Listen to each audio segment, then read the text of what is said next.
Hola, orain bai. O no, nos dejamos abierto para charlar, ¿no? Sí. Sí. Relajadamente. ¿Se acopla un poco? Vale. ¿Nos acoplamos? No. No. ¿Sí? Un poco. Yo creo que nos tenemos que separar un poco. Pues nos separamos, que no se pasa acopla. nada. A ver. Bueno, empezamos. Decía que buenas tardes a todas las personas que habéis acudido, así como las que nos siguen esta vez en esta edición por primera vez vía streaming. Y bueno, pues muy buenas tardes a las tres ponentes que nos acompañan esta tarde para reflexionar sobre el espacio que ocupamos las mujeres en el ámbito público, sobre el espacio que ocupamos, los espacios que nos quedan por conquistar, cómo los queremos ocupar, cómo los ocupamos. Entonces, para conversar sobre todo ello, pues tenemos la suerte de contar en esta mesa redonda con tres profesionales de diversos ámbitos, del mundo del deporte, de la administración pública, en concreto de la Administración de Justicia y de los medios de comunicación. Tenemos a Carmen Delgado, que es magistrada y actualmente letrada del Tribunal Constitucional. Tenemos a Yanire Beitia, que ha sido futbolista, profesional del Athletic y en la actualidad es entrenadora y ojeadora de este club. Y tenemos a Adela González, que es periodista y presentadora en la actualidad de A3 Media. Muchas gracias, bienvenidas. Muchas gracias por participar en esta jornada desinteresadamente y por la disponibilidad que habéis mostrado desde el primer momento que contactamos con vosotras. Y bueno, voy a hacer una pequeña presentación. Empezamos con Adela. Adela, tú te licenciaste en Ciencias de la Información en la Universidad de Navarra y aunque, como nos comentas, tu pasión siempre ha sido la radio, siempre. Pues bueno, ya has trabajado en prensa escrita también, pues la vida te ha llevado a centrar tu carrera en la televisión, ¿no? Durante más de 15 años trabajas en ETV y después das el salto a las cadenas estatales, ¿no? Has estado en La Sexta, en Telemadrid y actualmente pues, eres presentadora en A3 Media. Bueno, pues para empezar, Adela, ¿cuál es a lo largo de tu trayectoria profesional, cuál es tu experiencia cuando has estado en un acto público, ¿no? ¿Has sentido alguna vez algún tipo de discriminación entre mujeres y hombres en relación a términos como el respeto, como la atención o la consideración? Claro, un acto público es algo… Bueno, lo primero, buenas tardes, Arratsalde León. Agradeceros la invitación. Me parecía que había que estar, que era un lugar donde no hay que pensárselo mucho para estar, salvo que la agenda te lo impida.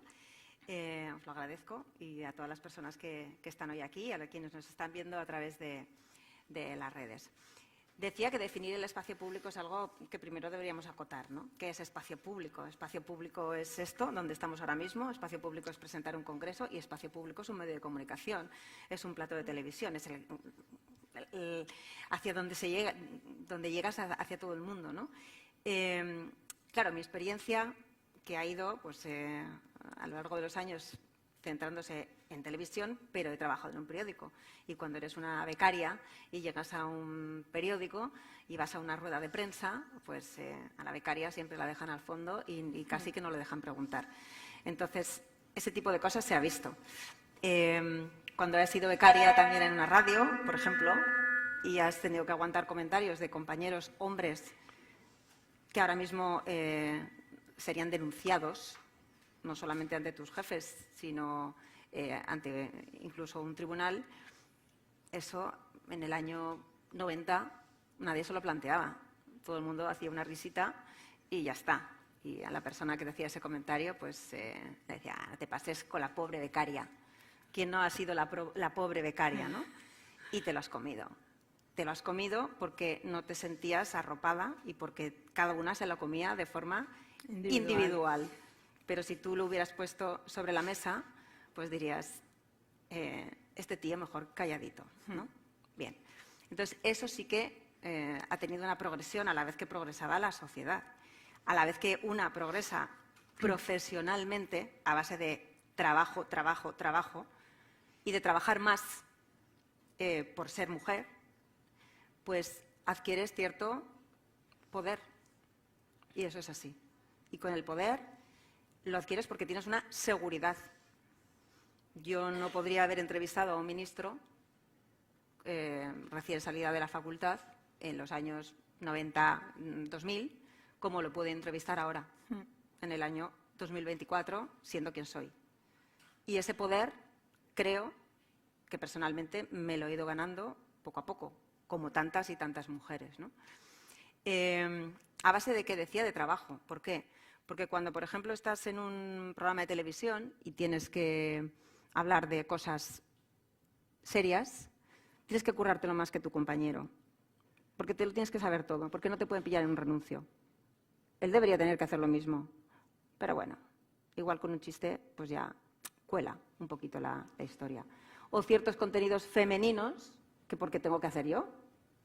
¿Por qué no lo hace mi compañero? ¿Por qué no va mi compañero a hablar de...? Te estoy hablando de hace un tiempo. Ahora yo creo que las cosas están bastante más igualadas. Todas esas cosas las hemos ido viviendo con una naturalidad que ahora nos escandaliza.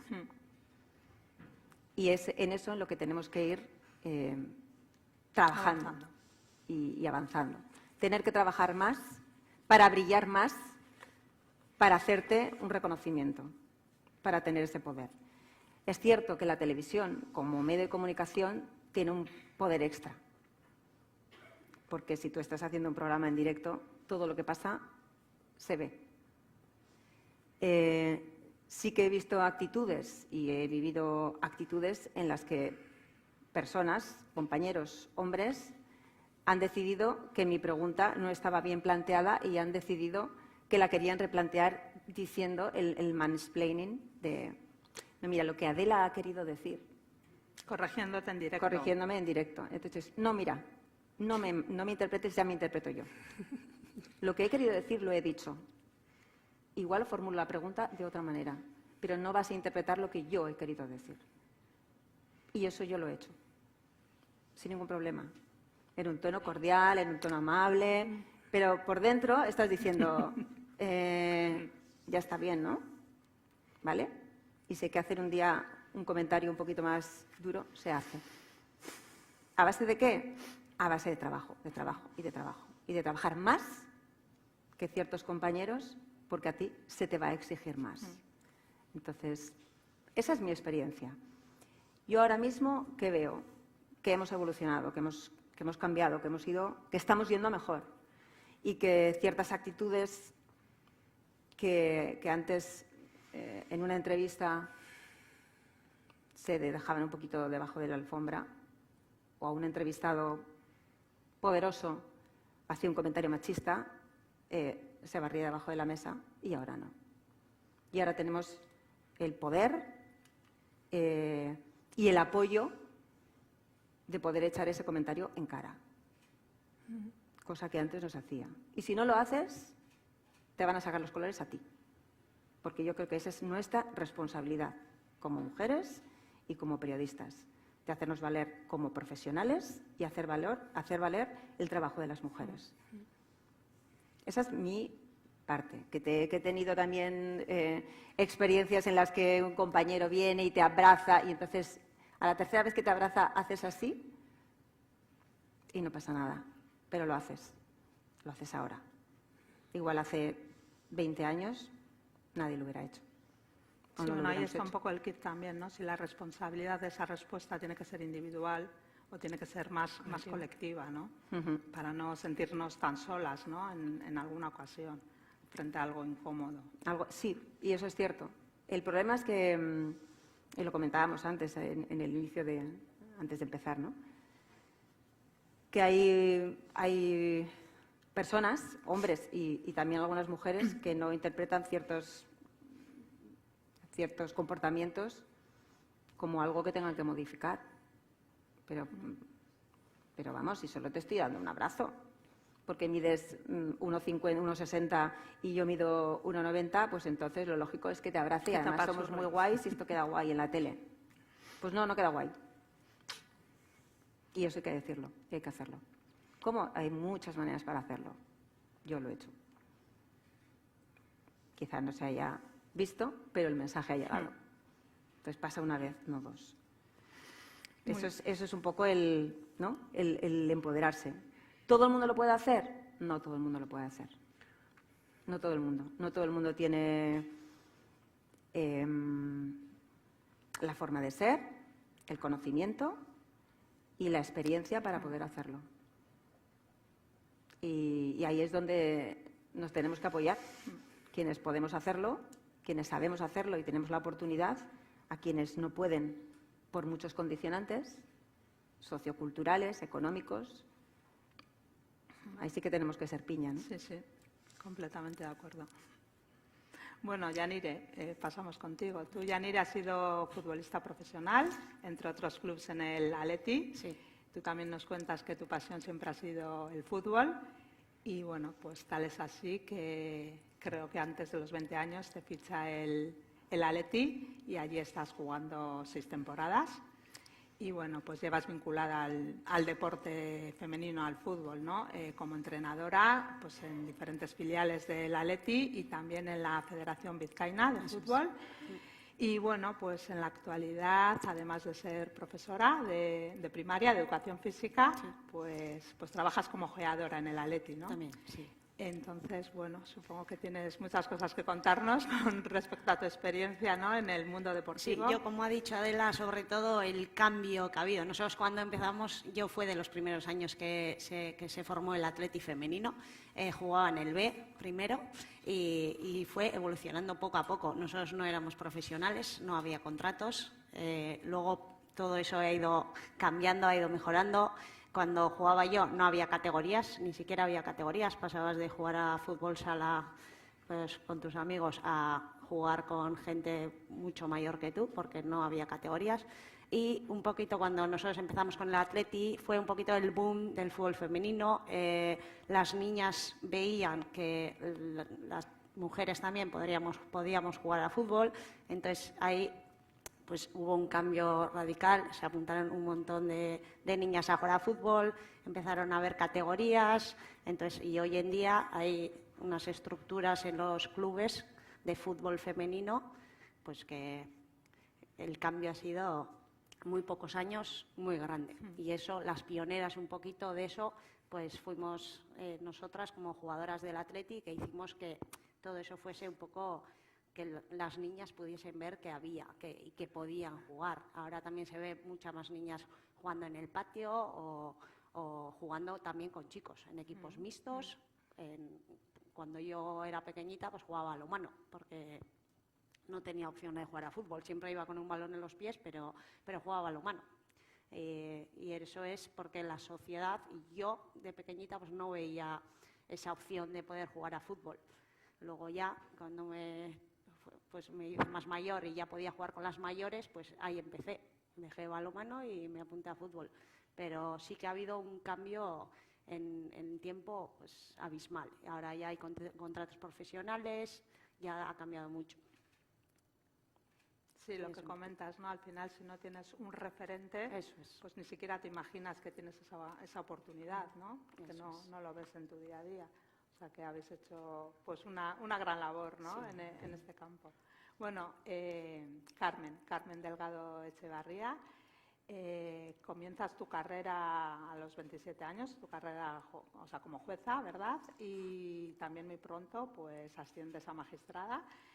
Y bueno, has colaborado con la Comisión de Igualdad del Consejo General del Poder Judicial, en un primer momento enfocando tu trabajo en la conciliación de las mujeres juezas y magistradas y después, si no me equivoco, como letrada de esta misma comisión, pues has colaborado en la elaboración de los primeros planes de igualdad, ¿no? del Poder Judicial y también en el protocolo contra todas las formas de abuso, ¿no? En lo que es el mundo de la judicatura.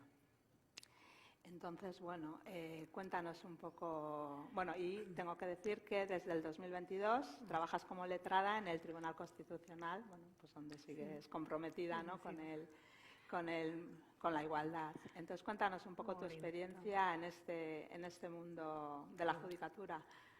Bueno, pues lo primero, muchísimas gracias y muchísimas gracias a todas por estar aquí y además gracias por darme la oportunidad de venir a Bilbao. Mucha ilusión. Voy a intentar ser breve porque sé que vamos cortitas de tiempo. Voy a contaros dos anécdotas concretas para que veáis cómo ha evolucionado, porque ha evolucionado, pero cómo todavía quedan cosas. Mi primer día en el juzgado, con 27 años, llegué con mis vaqueros y mi cazadora a conocer al personal del juzgado y de pronto aparece por allí, yo estaba en ese momento hablando con el personal del juzgado y en eso aparece allí uno de los procuradores más veteranos del pueblo en el que estaba en el juzgado.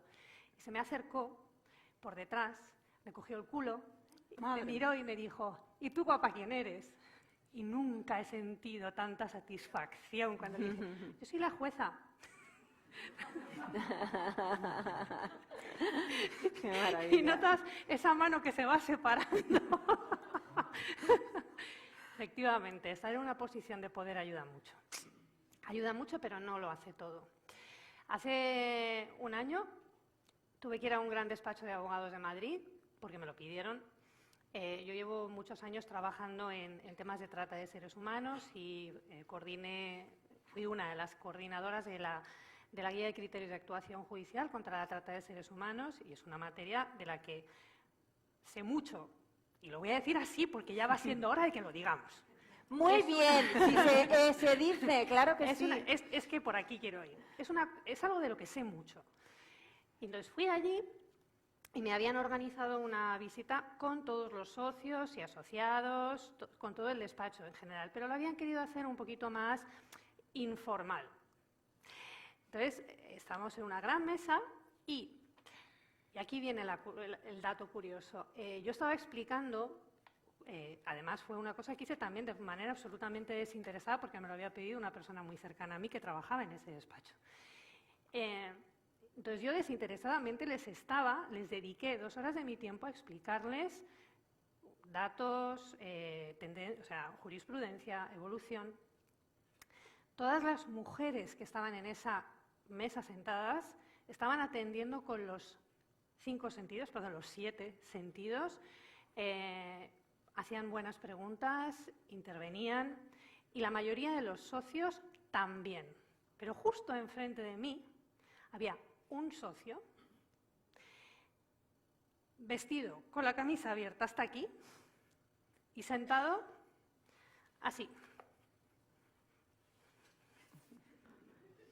Así escuchó toda la charla.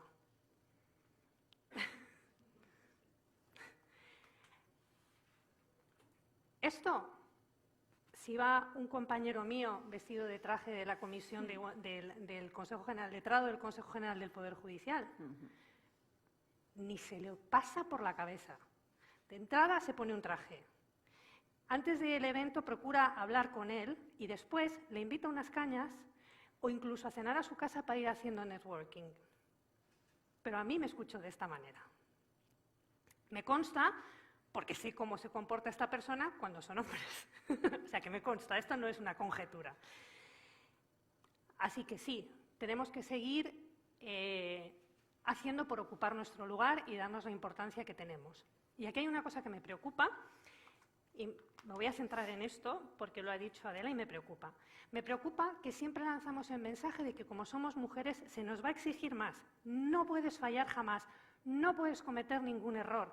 Tienes que ser el doble de competente y el doble de eficiente o de eficaz. No, eso no es así y no debe ser así. ¿Cuántas veces hemos estado en charlas, congresos, presentaciones, actos públicos en los que nos hemos encontrado con un señor que ha hecho una chapuza de discurso, una chapuza de inauguración, una chapuza de ponencia? Muchas. ¿Ha pasado algo? No. ¿Va a pasar algo porque lo hagamos nosotras? No. Si seguimos lanzando este mensaje, que lo estamos haciendo constantemente, ¿qué sucede? Que las mujeres dejamos de ocupar esos espacios por miedo.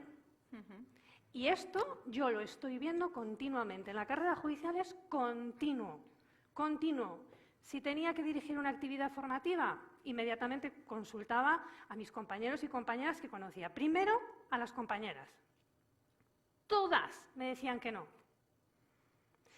Iba a los compañeros, ninguno me decía que no. No podemos ocupar espacio público si nosotras no nos lanzamos. Y para poder lanzarnos tenemos que vencer esa resistencia y tenemos que dejar de pensar que lo tenemos que hacer perfecto, porque no es verdad. Tenemos que estar ahí y a veces nos saldrá perfecto y a veces nos saldrá fatal. Y a lo mejor hoy 3 o 4 personas de aquí salen diciendo menuda radical las tonterías que ha dicho. Pues sí. ¿Y qué? Pero aquí estoy. Y vamos a dejar de escudarnos en, no es que, porque esta es la versión B, no es que tengo muchas cosas en la cabeza. Claro que tenemos todas muchas cosas en la cabeza, claro que sí. Yo también las he tenido, tengo 2 hijas, hijos, 2 hijos, que les voy a cambiar el sexo. Luego me van a ver por redes y se van a enfadar. Tengo 2 hijos, estoy divorciada, me he ocupado todo lo que he podido de ellos, todo lo que he podido, que no es perfecto, pues no, no es perfecto. Entonces, ¿cuál es el mensaje que quiero transmitir? Por favor, vamos a quitarnos esa idea de que cuando vayamos a hacer las cosas las vamos a hacer perfectas. Porque si pensamos en eso y tenemos 4 cosas más, vamos a decir, no me da tiempo. Pero si pensamos, mira, voy a intentar hacerlo más o menos, venga, pues sí, te da tiempo, sí te da tiempo. Pero no con una autoexigencia bestial, no, para hacerlo perfecto a lo mejor no, pero para hacer algo decente sí. Y eso es lo que luego te va a llevar a ocupar espacio público, es lo que luego a mí me ha abierto las puertas para conectar con la Comisión de Igualdad, pasar al Consejo General del Poder Judicial, pasar al Tribunal Constitucional. Sí, es eso, no es que yo sea listísima, que también. Es que me he atrevido, es que he dicho, mira, no me va a dar tiempo, no me va... ¿Sabéis cuántas veces he pensado yo, pero por qué me he metido en esto? ¿Pero por qué he dicho que sí? Pero en que... todas, siempre. Bueno, pues ya está, no pasa nada, adelante. Y ese es el problema. No ocupamos espacio público porque no lo pedimos muchas veces. Y en la judicatura esto es gravísimo, gravísimo y muy marcado. ¡Hala ya! Sí, bueno, un poco al hilo de lo que han comentado las compañeras, ¿no? Ese empoderamiento Claro. y también tener ese ejemplo, ¿no? de otras mujeres que han llegado, que han hecho esas actividades, ¿no? Que nos sirva de ejemplo. También, pues lo que decía Adela, ¿no? No es lo mismo estar en una situación de poder que no en otra. Quizá tengamos que proporcionar Pero para herramientas, alcanzar una situación de poder tienes que dar los pasos, no te va a llegar del cielo. Cuando eres jovencita tienes que pensar, ¿qué quiero? Yo, o al menos esta fue, ¿yo qué quiero? ¿Quedarme en este juzgado y jubilarme haciendo el mismo trabajo toda la vida? Porque en la función pública esto es así, esto ocurre. O sea, puedes hacer esto, llegas a un destino y ahí te quedas. O quiero que mi vida sea más variada, dedicarme a cuestiones diversas, que me puedan generar más interés, que puedan traer aportaciones nuevas a mi vida. E incluso sí, quiero llegar a tener poder. Pues si quieres eso, si quieres quedarte en el mismo puesto toda tu vida, cobrando un sueldo y estar cómoda, no pasa nada, es una opción, es perfecto. Pero si te vas a sentir frustrada con eso, a los 50, que tengo yo ahora, pues mejor con 27, empieza a moverte, ¿no? Venga, no tengas miedo. Bueno, se me ha olvidado comentar, ahora seguimos con vosotras, se me ha olvidado comentar antes que, bueno, en las sillas tenéis unas chartelas rosas y blancas, creo, algunas rosas, algunas blancas, y es para que hagáis alguna pregunta. Antes de terminar, pues daremos paso a alguna de las preguntas que hayáis escrito, una compañera las recogerá y, bueno, si tenemos tiempo, pues intentaremos hacer alguna pregunta vuestra y también las que estamos recogiendo vía streaming. Bueno, pues seguimos. Cuando hablamos del espacio que ocupamos, ¿no? Pues inevitablemente tenemos que hablar también del espacio que no ocupamos, ¿no? O que dejamos de ocupar, ¿no? Como estamos diciendo ahora, por diversas razones. Por ejemplo, porque nos agreden y dejamos de disfrutar del triunfo de ganar un mundial, ¿no? O porque no queremos participar en redes sociales por los ataques que hay más hacia las mujeres, ¿no? Que hacia los hombres. o simplemente porque no queremos ser la única mujer en la foto, ¿no? Como manifestó la ministra Calviño en su día, o porque alguien pues ocupa ese espacio que nos pertenece a todas las personas, ¿no? Entonces, bueno, pues dirigida a las tres para que contestéis como queráis. ¿Qué ejemplos, ¿no?, se os ocurren de esas situaciones discriminatorias, ¿no? Y qué ejemplos también, lo que hablábamos antes, que igual no son tan obvios, ¿no?, que son quizá más sutiles, pero que también consideráis que son discriminatorios, ¿no? Mira, antes lo habéis puesto en el vídeo. En los espacios que no ocupamos, que nos gustaría ocupar, ¿por qué no?, pero que no nos dejan. No nos deja una jauría de gente o no nos dejan nuestros superiores, hombres o mujeres, que es la calle para un reportero o una reportera. Para una reportera. Todos hemos visto en televisión cómo mujeres han sido agredidas mientras estaban haciendo su trabajo de contar una crónica o lo que sea. En fiestas, no sé qué. A un hombre no se lo hacen. A un hombre no le tocan el culo, a un hombre no se le echan 18 blusas encima, como a mí me pasó en la calle siendo reportera. Es la única vez que me he sentido totalmente impotente en mi vida. Y me he ido, he dicho, yo no puedo seguir. Y me han coartado ese terminar mi reportaje como yo lo hubiera querido terminar. Y me he ido llorando porque no podía terminarlo, de impotencia. Al día siguiente volví a salir, volví a ocupar el espacio. Y fue mi espacio. Y el poder lo tenía yo al editar el vídeo. Mira, no lo tengo, pero me encantaría recuperarlo. Ese vídeo sí era poderoso. Y ahí yo sí que tuve el poder para decir, me habéis hecho esto y ahora vosotros estáis ahí retratados. O sea, podemos decir que eso es un hecho que se repite, que ¿no? se Por repite, ejemplo, en los medios eso de es. comunicación. Y hay veces que tus propios jefes deciden, o jefas deciden, no, tú no vas a ir porque eres mujer. Porque es que lo vas a pasar mal, es que te van a machacar. Y hay compañeras que dicen, me da igual, yo quiero ir, y van. O sea, pero sí, te tienen que dar la oportunidad de decir que tú quieres ir, ¿no? O pedirla. Pero hay veces que eso no es así. ¿Y hay algún protocolo de actuación o No. un poco por libre? O... No, pero en esa evolución que hemos visto, y lo hemos visto de forma pública, cuando antes eso ocurría en un programa de televisión en directo, desde el plató decían, ¡ay, cómo están los ánimos, qué caldeados! ¡Ay, un poquito de vino, demasiado vino! Se cortaba la conexión y hasta luego. El año pasado, es que no recuerdo el ejemplo concreto, pero se mantiene lo que es la retransmisión y se dice, tú a esa persona la coges, va a la policía, la identifica y se siguen los protocolos de una denuncia. Porque eso se ha visto, porque es que no es que tengas testigos, es que tienes 1 millón de testigos de personas que lo han visto. Y eso antes no se hacía. Esa parte de calle todavía nos queda por recuperarla. ¿Se ayuda? ¿Se están haciendo cosas para que se consiga? Pues sí. Pero quienes acosan son los que tienen que dejar de hacerlo. Es eso. Está claro. Pura y simple educación. Y en los platos es lo que comentaba antes, ¿no? Pues que hay ciertas... Antes, no tanto ahora, ¿eh? Había ciertas secciones, ciertos temas, que hacían las chicas, que hacía la presentadora. Y el presentador se iba a Sevilla a cubrir la retransmisión de allí porque eres el chico, el del fútbol. Igual el chico no tenía ni idea de fútbol y la que controlaba era la chica, pero ¿cómo va a ir a la Bilbao? Iría 1,5 metros ahí a meterse en él. No. O en los congresos, cuando hablamos de espacio público, yo he presentado muchos eventos.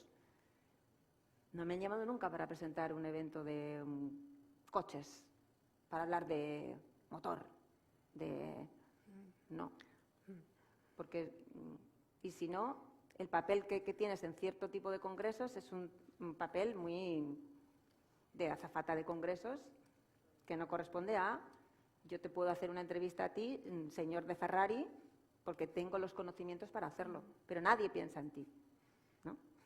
Ese tipo de cosas. Sin embargo, pues hay una cosa de una ONG, no sé qué. Todavía quienes deciden piensan en un hombre o en una mujer en función de.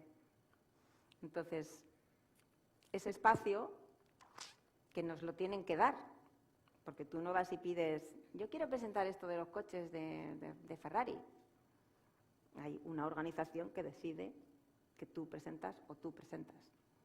Entonces, esa parte también creo que hay que trabajar. Y que luego hablaremos de medidas, ¿no? Las medidas están arriba. Están cuando en la foto de Calviño, Calviño se va y luego tienen que poner allí, a ver, que nos falta una mujer, por favor, ¿quién está? ¿Quién está? Pues esta que se ponga. Que esta que se ponga luego tenía un cargo importantísimo, pero esta que se ponga, ¿no? Pues sí, hay que dar un golpe encima de la mesa y decir, hasta aquí. Cuando hagamos más veces eso, otra vez nos lleva al poder. Eso lo hace Nadia Calviño, ¿no? ¿Vosotras qué hechos recurrentes podéis, así por poder identificarlos, y ponerles un nombre? Yo, en lo que es el fútbol, al final siempre ha sido un deporte de hombres. Es verdad que nosotras estábamos ahí, entonces actos, pues íbamos pues cuando era el 8M, cuando un colegio te llamaba para hablar de un poco de fomentar el fútbol femenino, pero tampoco éramos algo visible, no nos llamaban para. Hoy en día sí que se le da más importancia a que cuando se hace, una foto de la equipación, pues que salga la chica y el chico, pero luego pues, la importancia siempre se le da a los chicos mayormente, vamos. Sí. Carmen, algo que Mira, yo decía hay una cosa que ya lo he dicho antes, pero ahora lo repito y lo digo con un poquito más de detalle. Esto se nota en la carrera judicial, se nota mucho. La carrera judicial es una carrera esencialmente femenina. A fecha de hoy debemos estar ya por un 55% de mujeres, un 45% de hombres, y las nuevas generaciones es una carrera que se está feminizando muy rápidamente. Sin embargo, los puestos más altos, los de nombramiento discrecional, se llaman así porque en la carrera judicial prácticamente todos los puestos se accede por concurso oposición, que está totalmente reglado, y a estos puestos reglados las mujeres van llegando conforme se va notando la feminización de la carrera. Estos puestos van teniendo también cada vez más mujeres ocupándolos, ¿bien? Esto no ocurre en los puestos más altos. ¿Por qué? Estos puestos ya no se cubren por concurso oposición, se cubren por nombramiento discrecional. Y aquí lo que tenemos es un 20% de mujeres, es decir, muy, muy pocas. Las razones las llevamos estudiando, en realidad se están estudiando en profundidad ahora. Nos ha costado 10 años que el Consejo General del Poder Judicial decida hacer un estudio sobre las razones por las que esto ocurre. Ya se está haciendo, lo cual es un avance. Hay dos razones fundamentales. Primero, que las mujeres no se presentan a estos puestos o se presentan en una proporción mucho menor que los hombres. En los años en los que ha habido mayor proporción de mujeres presentándose a estos puestos, también ha habido un incremento en el número de nombramientos de mujeres, con lo cual ese es un factor fundamental y por eso es el mensaje que quiero transmitir hoy. Por favor, vamos a luchar por ocupar ese espacio, que nos tenemos que quitar muchos miedos y nos tenemos que quitar muchas barreras internas, y yo soy la primera que lo entiende, pero vamos a quitárnoslas y vamos a luchar por ese espacio. Eso por un lado. Y por otro lado, por algo que también se ha dicho aquí y que es muy importante, la ausencia de modelos. Y otro factor que en este caso cuenta mucho y es el networking, y es que las personas solemos elegir a los que más se nos parecen cuando tenemos que hacer procesos selectivos. Cuantas menos mujeres haya en los órganos que deciden, menos mujeres van a entrar. Cuantas más mujeres haya, más mujeres van a pedirlo, más mujeres van a ir entrando. Y esto es un efecto que se va encadenando. Esto es fundamental. Es fundamental, por un lado, que las mujeres que ya están ahí o que ya estamos ahí en determinados puestos, ayudemos, apoyemos, hablemos o mentoricemos, que esto es lo mejor que se puede hacer, para que quien está todavía en camino se atreva, se sienta apoyada, ayudar a superar esas barreras. Y por otro lado, dar buenos modelos femeninos, ver, oye, que sí se puede. Que tenemos aquí a esta señora que fíjate que ha llegado, que a lo mejor tiene 3 hijos o a lo mejor no tiene ninguno, pero que es una persona que ha llegado y ha llegado sin morirse y sin cargarse toda su vida personal y sin tener que renunciar a todo. Pues sí, eso también es muy importante. Bueno, ahora os voy a hacer una pregunta más específica a cada una de vuestro ámbito. Adela, cuando hay una clara discriminación pública que vemos todos en la televisión, han salido varios ejemplos aquí, ¿cómo se aborda esta situación desde los medios de comunicación, ¿no? Y lo que te preguntaba antes también, si hay algún protocolo, que antes no había y ahora igual se ha instaurado algún protocolo, algunas pautas de conducta, algunas líneas, ¿no?, que tengáis que seguir. Yo te puedo hablar desde mi experiencia y en los medios en los que he trabajado. No es que haya un protocolo, quiero decir, el protocolo es el que te está marcando lo que estás viendo y con el conocimiento y con la ley en la mano. O sea, el protocolo es que si hay una agresión, esa agresión se denuncia. El protocolo es que si hay un abuso, ese abuso se denuncia. Y más cuando es que lo estás viendo en directo, es que es flagrante. O sea, es que no hay más que añadir, señoría. O sea, es que es así. Entonces, cierto es lo que comentaba antes, ¿no?, que antes se retiraba la cámara y ahora la cámara Hombre, obviamente si hay una compañera que está pasándolo mal, que hay una situación realmente dura, pues esto ya no se agrava porque hay que ayudar, ¿no? Pero que se deja en evidencia a esas personas. Esas personas que le han tocado el culo a la reportera, salen, están retratándose y todo el mundo les está viendo. Es cierto que no podemos meternos en la cabeza de todas las personas que están viendo aquello. Algunos dirán, ¿por qué se quejará, chica? Pues está ahí, ya sabe que le pueden tocar el culo. Y hay gente que eso lo piensa. O sea, que y que piensa que se está haciendo una montaña de un grano de arena, que eso no es importante. O sea, que sí que tenéis un margen de maniobra, ¿no? Sí, hay un margen de maniobra, que ahora lo hay, pero que antes, pues no, antes la cámara se apagaba, se iba a otra cosa mariposa y luego pues te llamaban y decían qué ha pasado, qué tal estás, qué tal, que no sé qué. Pero ahora eso se mantiene y creo que es lo que hay que hacer. Hay que poner el espejo a la gente de lo que tenemos, de la sociedad que somos y de lo que queremos cambiar de esa sociedad, porque si no lo enseñamos no existe. No existe. Otra cosa es hacer ya un show, un tal, no sé qué, no. Pero a ti te han tocado el culo y en la siguiente conexión esas personas han sido identificadas. Luego no sabemos lo que va a pasar. Pero esto no puede quedar impune y esto no pasa. Porque igual quien nos está viendo y tiene la tentación de hacerlo en la siguiente conexión o en otras fiestas o en otro momento, se lo va a pensar 2 veces. Que igual a esa persona la parte del escarnio público le viene al pairo, ¿sabes? Porque si es capaz de hacerlo sabiendo que tiene una cámara delante, o no. Sí, bueno, pero antes igual se aplaudía o se reía sí. la gracia y ahora pues no te la vamos a reír. Entonces, no te la vamos a reír. Igual cuando llega esa cambias. persona al trabajo al día siguiente dice, ¿cómo puede ser tan cenutrio? Por ejemplo. Que no sé hasta qué punto eso pasa también. Quiero pensar que sí. Que una parte está evolucionando en ese sentido. O sea, protocolo estricto como tal, yo personalmente no lo conozco, pero sí que se pone de manifiesto. Y cuando ha pasado, en los medios se ha hecho una recopilación de esos momentos vergonzosos para quienes lo cometen, y cómo se ha ido evolucionando y cómo se ha ido cambiando. Y ese día, todas las presentadoras o todas las reporteras salen y dicen, a mí me ha pasado el Me Too.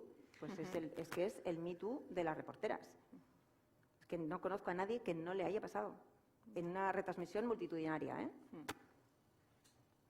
Y bueno, pues es que eso, el estar y que te vengan, a mí eso no me ha pasado en concreto, pero que te vengan a dar un beso, eso lo hemos visto. ¿Tú vas a darle un beso a un presentador que está ahí hablando de lo que sea? No. Bueno, Yanir, en tu caso, en la práctica del deporte, ¿no? En el ámbito escolar, ¿observas diferencias en el uso del patio, ¿no? de la escuela, del instituto? Sí. Y también quería preguntarte cómo crees que ese uso, ¿no? que hacemos o que hacen las niñas y los niños pues puede afectar al desarrollo posterior de la persona y a la elección también, ¿no? de un deporte, de otro. A ver, yo creo que cada vez los patios también de los colegios están más controlados. Antes ibas al patio y jugabas a lo que querías. Normalmente los chicos cogían el balón, iban al campo, cogían todo el campo y jugaban. Hoy en día yo creo que casi todos los colegios tienen su día sin balón, tienen cada día puesto un deporte que se puede practicar. Entonces eso abre un poquito más tanto a los niños como a las niñas a practicar diferentes deportes que no se centren simplemente en el fútbol. En el colegio que estoy yo, por ejemplo, tienen dividido el patio en 5. Hay balonmano, hay sela y arrea, campo quemado, hay fútbol, hay baloncesto y luego están las zonas verdes, que es un poco para el que prefiere jugar. Y cada día tienen asignado un deporte diferente.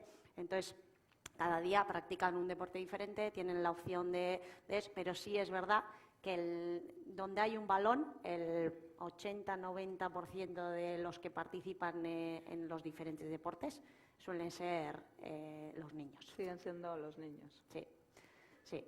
Y mucho puede ser, como comenta ella, que al final, al ser tan pocas, pues como que les da miedo a salir a esos espacios, como comentaba Carmen. Y sí es verdad que acaparan mucho todo lo que sea con balón, aunque sea balonmano, campo quemado o lo que sea, acaparan mucho más los niños que las niñas. Y desde allá ocupan el 80% del espacio, ¿no? También. Del patio, que es de todas las Eso personas, es. ¿no? Entonces, Luego sí que también tenemos altavoces y Guasen, para lo bueno, para lo malo, ha hecho mucho, o sea, está muy presente en sobre todo las niñas, cada vez se ven más niños también, entonces hacen coreografías, tienen sus bailes, entonces yo también creo que ahí van un poquito por gustos, a la que le gusta bailar tiene opción de bailar, cada vez se ven más niños que quitan ese miedo de que estar con niñas bailando y cada vez se ve más movimiento en ese sentido también, que también es positivo.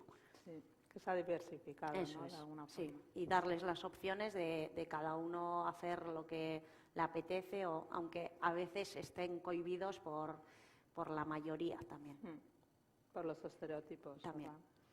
Bueno, Ah, Carmen. pero espera, que pues- le quería decir una cosa. sí, Es que sí. me ha recordado una cosa muy chula. En el cole al que fui yo, yo tuvimos la enorme suerte de que teníamos una muy buena entrenadora de voleibol y como era entrenadora, ella decidió que iba a hacer sus equipos femeninos. Entonces hizo varios equipos femeninos y los entrenaba ella y lo hacía muy bien. Y llegaban bastante alto, llegaban a jugar a nivel nacional y tal. ¿Y por qué cuento esto? Porque el patio, que normalmente en casi todos los coles estaba ocupado las zonas grandes para jugar al fútbol, aquí las zonas grandes se ocupaban para jugar al voleibol. Y habían puesto canchas de voleibol y como los equipos que se entrenaban eran femeninos, las chicas ocupaban tanto patio como los chicos. Es verdad que había 2 pistas grandes de fútbol y ahí estaban los chicos, pero había varias pistas de voleibol y ahí estaban las chicas. Oye, y cambiaba mucho la cosa, ¿eh? Sí, sí, es un Cambiaba poquito mucho la cosa. también Sí. el trabajo de los adultos encaminar eso. Claro. Perdón. Bueno, no, Carmen, la última pregunta para ti, que ya vamos un poco justas de tiempo. Has hablado del empoderamiento de las mujeres, ¿no? Principalmente en el espacio que ocupáis las mujeres en la judicatura, ¿cuáles son algunos de los retos, ¿no? del feminismo? Aparte de que ya he dicho que ahí queda. Hay una cosa que sí que ha generado problemas, retomando el tema que ha iniciado Adela. En la carrera judicial sí tenemos un protocolo contra todas las formas de acoso. Casos de acoso sexual o acoso sexual hemos tenido 2 puntuales que se han resuelto, pero lo que sí tenemos son muchos casos de acoso laboral o acoso, de someter a la persona a un machaque muy profundo. Y curiosamente, porque yo también estaba en la comisión que hacía el seguimiento del protocolo, y lo que nos dimos cuenta es de que el 99% de las personas que habían estado involucradas o que habían padecido situaciones de acoso grave eran mujeres, eran juezas y magistradas. ¿Y de dónde venía ese acoso? Pues ese acoso, o esa situación muy grave de mujeres ya con depresiones mayores que tenían que abandonar la carrera judicial, algunas incluso, venía de la enorme dificultad que tenían para hacer valer su autoridad. Esto a los hombres no les ocurre. Es decir, a los hombres, jueces y magistrados, aunque por detrás los funcionarios, las funcionarias, el personal al servicio de la Administración de Justicia, aunque por detrás luego puedan criticar lo que quieran criticar, a los jueces y magistrados varones en general no se les tose, y esto no ocurre con las mujeres, por desgracia. A las mujeres sí se les enfrentan la gente con la que tienen que trabajar, sus equipos. Y esto lleva a situaciones en que, como la mujer no sea muy segura de sí misma y sepa cómo coger ahí el toro por los cuernos, se va enrareciendo, se va agravando, enquistando, y la que sale perdiendo, al final, casi siempre, o por lo menos esta era nuestra perspectiva, al final era la propia jueza. Y aquí estábamos, la verdad es que era un problema muy difícil de resolver, porque también se une un poco lo que decía antes: si no nos creemos nuestro propio poder, si no nos creemos nuestra propia autoridad, tenemos un problema, porque tenemos que ejercer una posición de poder, tenemos que ejercer una posición de autoridad, y entonces nos la tenemos que creer. Ojo, autoridad no es lo mismo que autoritarismo. Ejercer la autoridad no es hacerlo todo porque yo lo digo y porque sí, sino ser consciente y creerte que tú tienes esa posición y que la tienes que ejercer desde un punto de responsabilidad, y no caer en, que es dificilísimo, yo lo digo así como si fuera yo misma pasé por una situación así en un juzgado en el que yo estaba. El entonces secretario judicial, ahora se llama letrados de Administración de Justicia, decidió que iba a cuestionar, dio en la oficina judicial la orden de que no se cumpliera ninguna de las instrucciones que yo diera sin pasar previamente por él.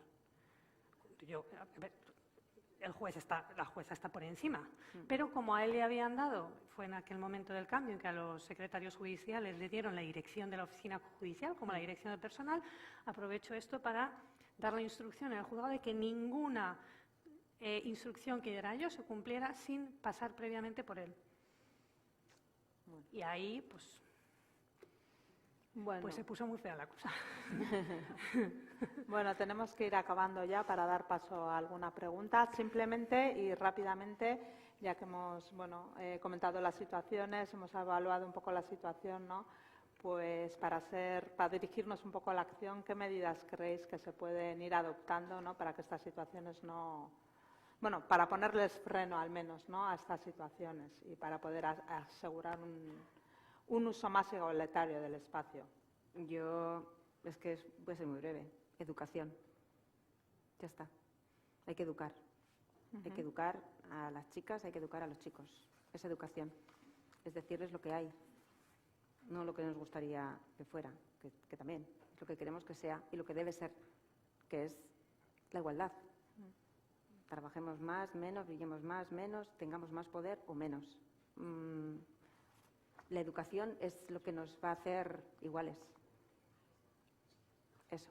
¿Vosotras algo más que...? Yo en el ámbito del deporte, en el fútbol, las comunicaciones, la telecomunicación es súper importante para fomentar también un poquito más, porque se ha hablado del beso de Rubiales.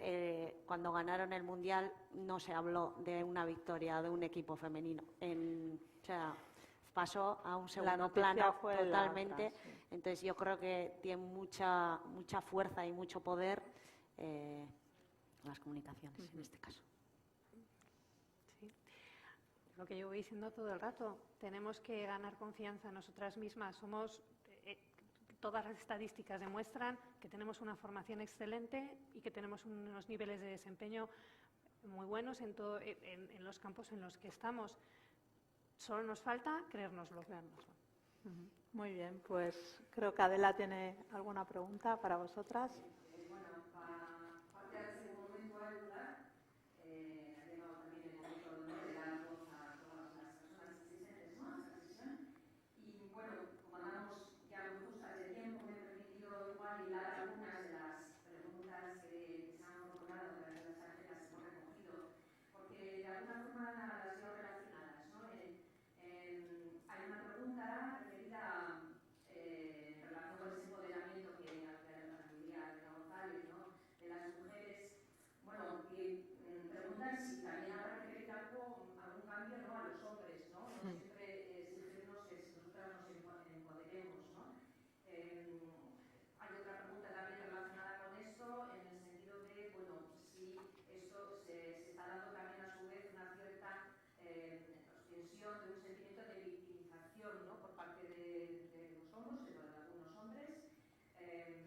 Bueno, si ese proceso, pues está, o sea, ese sentimiento de alguna manera se ralentizando también, bueno, pues la evolución de la igualdad. Igual los dos. Si las respuestas son breves, mejor para Yo digo que he tenido mucha suerte, mucha.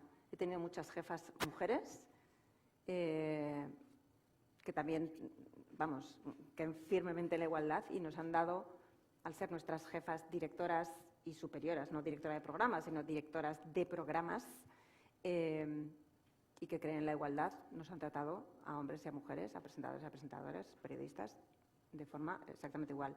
El sueldo es otra cosa, porque ya sí, es otra cosa, porque es cierto que así como en la administración pública hay unos baremos, supuestamente, esto debería ser igualitario, supuestamente, lo nuestro va como por otro, ¿verdad? Va por otro carril. Nuestros jefes nos han permitido ser quienes somos, quienes que hemos querido ser, y no nos han dado menos valor ni menos poder que a los compañeros. Entonces, lo que tienen que hacer los compañeros, yo creo que muchas veces no hacen cierto tipo de comportamientos de una manera consciente. Es que no lo hacen. Yo no creo que haya maldad ni una intención de dejarte por debajo de una manera consciente. De verdad. Bueno, son siglos, ¿no? De verdad lo creo. De historia, o sea, y de interiorización es de antropología roles. pura. O sea, es así. Lo que pasa es que hay que hacerlo ver, hay que ponerles el espejo. Decir, es que esto no es así. Es que aquí me has hecho daño. Es que aquí no lo tenías que haber hecho así. Y ya está. Hablando las cosas se ponen en evidencia y ya está. Y si alguien lo ha visto, un superior lo ha visto, huelga a decir que ha hecho el comentario. En ese sentido, yo he tenido, que no sé si me he ido por las ramas totalmente de la pregunta. Esa ha sido mi experiencia. ¿Que se tiene que trabajar mucho más? Sí, pero mi experiencia ha sido, dentro de lo que cabe, bastante igualitaria. Yo de los sueldos mejor no hablo. Sí. Eso estaba pensando yo, Yanire. Ahí sí que va por otro carril, no. Ahí va por el AVE directamente. Nada que aportar. Igual la última. No, yo sí pregunta. quería decir una cosa a eso. Sí, yo sí quería decir una cosa a esta pregunta. A la pregunta en concreto, sí, existe, claro que existe, y cada vez más extendido el sentimiento de victimización de los hombres. Y es un buen signo. Y es muy buena señal. Es muy buena señal. ¿Por qué? Porque cuando tú intentas, de lo que estamos hablando ahora, ya no es de la igualdad formal, sino de la igualdad real.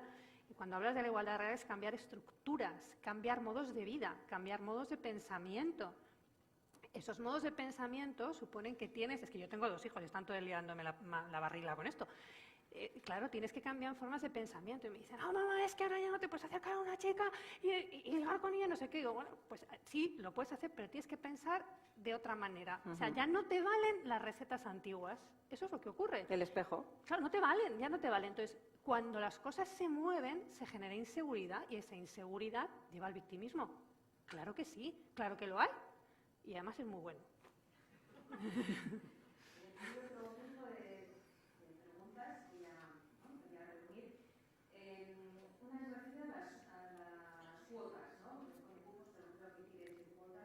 Si alguna vez habéis sentido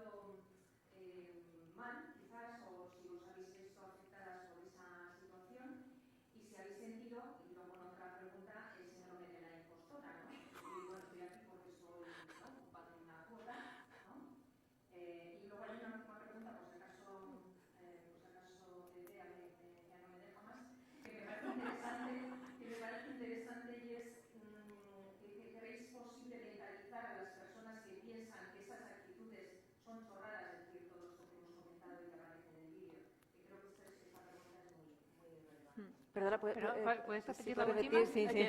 Que no ha sido tan rápido que no... La última, sí.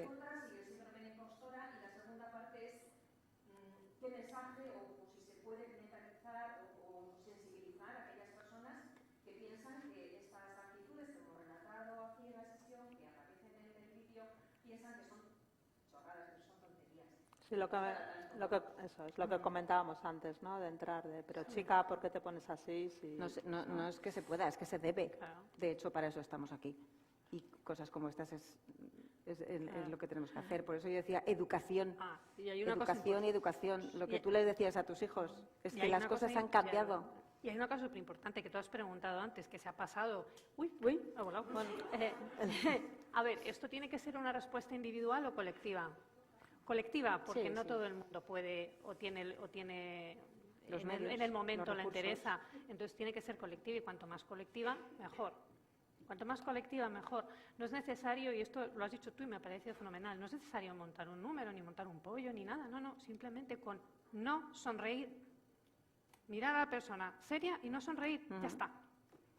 Ya está. Y yo con eso ya estás cambiando las cosas. Y que te vean, o sea, que vean que no simplemente, Pero pasivo. eso a veces pasa y te preguntan, ¿pero qué te pasa? No te ha hecho gracia. No te ha hecho ¿Estás gracia. enfadada? Ay, perdona. Y luego lo siguiente es que cuando tú estás en el grupo dicen, bueno, ese chiste no, que con Carmen no se puede. Sí, eso Que a es. Carmen no le va a gustar. Eso es. No, espera, que habías hecho otra pregunta que era muy buena. Sí, bueno, dos minutos Espera. tenemos. Síndrome de la impostora. El síndrome de la impostora. Señoras.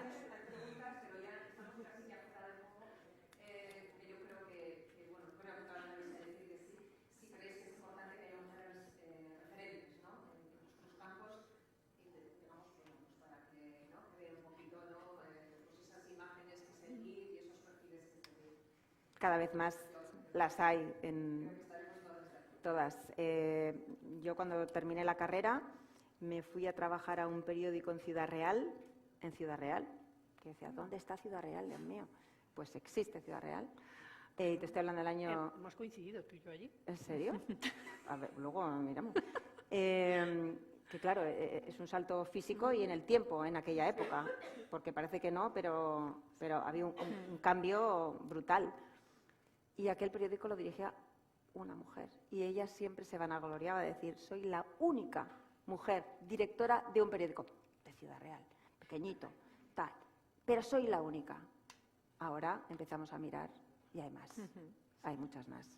Y no hablo de presentadoras, ¿verdad?, que tenemos ahí como el estereotipo de Laura Valenzuela, que ya fue la pera en su tiempo. Hablamos de directoras de periódico, de jefas de editoriales, de mujeres que acuden a las tertulias políticas y tienen su peso y tienen su valía y su reconocimiento, ¿no? Yo creo que sí que las hay. En el fútbol también, ahora tienen nombre y apellido, antes eran las del Atlético. Las chicas.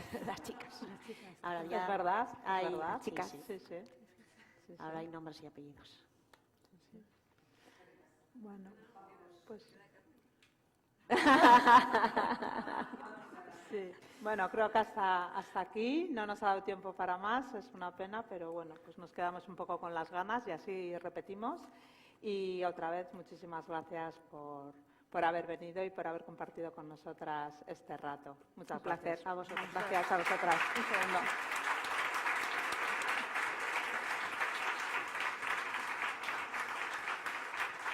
¿Me ayudas os vamos a dar a vosotras también, a cada una, bueno, pues el símbolo de nuestra asociación, que es la dona de agua. Así la podéis enseñar, lo bonita que es. Qué ricasco. ¿Quieres salir? Qué chula. Este es mío. Este es tuyo. Muchas gracias. Qué ricasco. Es preciosa, ¿eh? Tiene agua dentro. ¿La podéis mover? Mira, como un Oscar no nos van a dar, vamos a hacerlo, ¿no? Tiene agua de... Tiene agua dentro. Qué bonita. Es que ricasco. Muchas gracias. Qué Vale. ricasco. Muchas gracias. Por aquí. Bajamos, ¿no? Sí.